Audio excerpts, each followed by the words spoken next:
Hi, this is Petra from Bavaria. It's day 2 of Cycling Ambassador in Slovenia.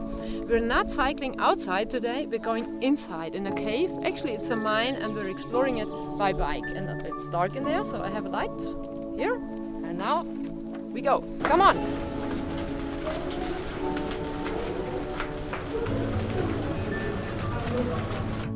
In the mine we found a big hole and I asked people to be silent because we threw a rock into that hole and it was really deep, like 120 meters, and we could listen to that rock for a really long time. And then after that we went back and the road was never ending. It was really long and really like a tunnel and dark. I only had my little light here and I get the feeling like what it would be to be a worker in a mine. It's never ending.